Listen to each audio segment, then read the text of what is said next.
Welcome to the Buff Show podcast from the Appeals Law Group, Hal Scott Magaro. You can visit them. That's where we're broadcasting from. You can visit them at www.appealslawgroup.com. And we are brought to you in conjunction with the American Adversaries radio show. And you can listen to that show live at 5 p.m. Eastern every Sunday through Friday at americanadversaries.com. Or if you're in Central Florida, you can listen over the airwaves at AM 950 and FM 94.9. I am the Bufferman, Matt Buff, and I am joined by the host of the American Adversaries radio show, philosopher and political mad scientist, Christopher Hart.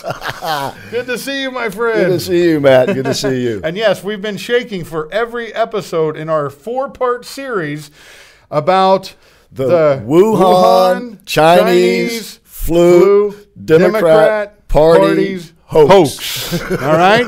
And in the last segment, Nifty you heard... little title for you there. Yeah, that's the name of the book coming out, so stay tuned. That's right. New chapter written every day. We've written 4 chapters today. And on this chapter, we're talking about the bill that's coming to you from your federal government. The largest bill, relief package, any bill, I think, ever signed in history. Yeah. $2 trillion about here. And on the last episode, Chris, you were really getting into the nuts and bolts of the things. We're telling you some of the good things for small businesses. If you keep your employees, it's no payback and it's interest free, which is good. But there's some heavy pork in there, Chris. Well, there is. I mean, the Kennedy Center ended up getting like $20 million. There was, I think, like $5 or $7 million set aside for forest fire research. Now, what in the world that has to do with the Wuhan flu, I do not know. But a forest fire would actually help cure the Wuhan flu. Yeah, I reckon. But the whole intent of this bill is a taste of socialism. Let's just get right down to the bare facts here. That's correct. Our producer of the radio show, Kathy Santo-Messino, has been pointing this out to me ad nauseum, either both on the air and off the air, and she's absolutely right. This whole thing, the panic, the hysteria, the buying, the hoarding the food and the toilet paper, and this bill is all a good taste of socialism. They want to make fearful little papooses out of all of us, ladies and gentlemen, that we're just going to run and hide at the drop of their hat. That when they throw up some expert, we're going to throw up and go out and buy some staples.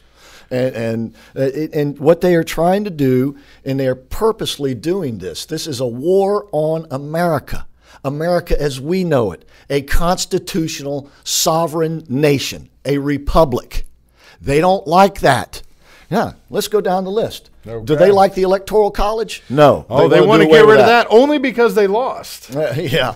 No, they want to do away with that because one of the goals of Marxism, which would be socialism / communism, is, quote, total democracy. Right. Okay? They want total democracy because they know that the public are like sheep. Just look. Go down and see the lines for the toilet paper. And tell me if you don't hear the bah, bah, I gotta get some bah. I mean, this is absolutely insane. And yet it was purposely concocted and put on us by people whose goals are similar. The Chinese do not want a strong America. Can we all agree to that? They were not happy with the tariffs and us taking over as the #1 superpower. They made that very clear, and all of a sudden they wanted to find a way to stop that. They weren't too happy about us taking manufacturing out of them there either, right? They weren't too happy about the fact that it was looking more and more like President Donald J. Trump, 45, was going to win re-election. They didn't want that. So they came up with a little disinformation campaign. You know, even Mike Pompeo is talking about their disinformation campaign, but I wonder if he really understands the full scope of it. Because he's talking about the disinformation campaign that they're using to blame this Wuhan virus on American soldiers, saying that we spread it over there. That's part of the much larger disinformation campaign, which is about the virus itself.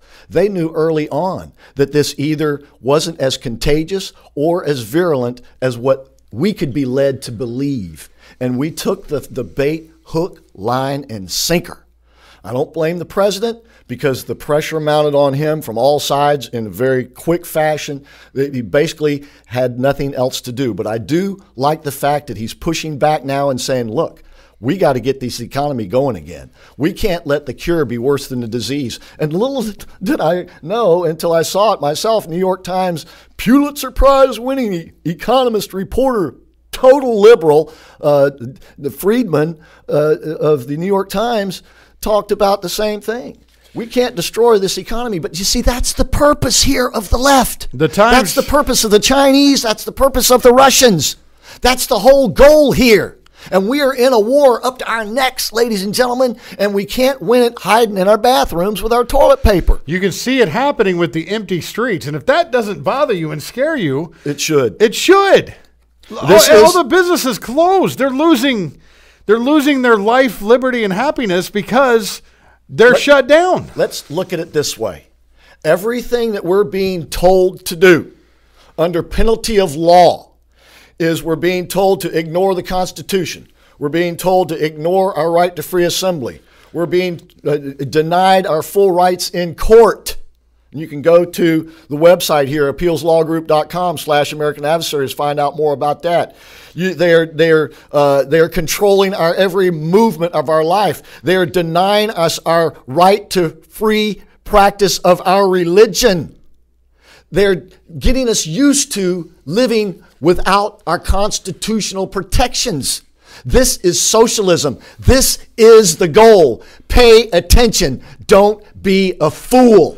And they're telling you it's worse than 9/11. That's one thing I cannot stand hearing on TV, and even from so-called conservative pundits saying this is worse than 9/11. No. A flu, a virus, a sickness is not worse than people plotting and attacking your country and destroying your foundations and over 3,000 people in New York. Quit saying this is not even on the same plane. A sickness that you can get well from is not the same as Islamic terrorists targeting your financial system and killing your people. Enough with that garbage and crap about this is like 9/11. I'm sick of it. Excellent point. I would take it a step further. It's also unlike 9/11 because after 9/11, we pretty clearly knew who the enemy was. And it was pretty clearly, other than with the exception of cells, it was outside the United States. This enemy is both outside and inside the United States. Now, their ultimate goals are slightly different. The Chinese want to rule the world. The Russians want to rule the world. The liberal elite here in America want to rule the world, but they all want to do it the same way, by destroying the United States of America. They thought they pretty well had the job done, and along comes Donald J. Trump, and we elect him. He becomes president. He begins to reinvigorate the notion of the sovereign nation state. He reinvigorates our economy. He reinvigorates our military. All these things the left hates, thought they had already destroyed and accomplished, and so here they're doing it again. And they're not even hiding from it. There's a governor that says, if you're a pharmacist, because Donald Trump mentioned the name of a pharmaceutical, he said he will sue them and not allow them to use it, even if it might help people. And there's cases out there that it is helping people. They don't care about you. They want death and destruction because it proves their case that they want to pat you on the head and say, we got you.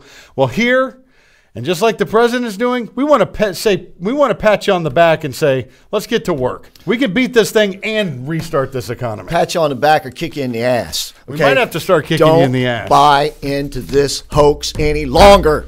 It's a war on America, and it's got to be recognized to be won. And if you're out there on the front lines and somebody's wrongly convicted you, call the appealslawgroup.com. That's where we're broadcasting from. That's where we're coming from, the Hal Scott Magaro Law Firm Studios.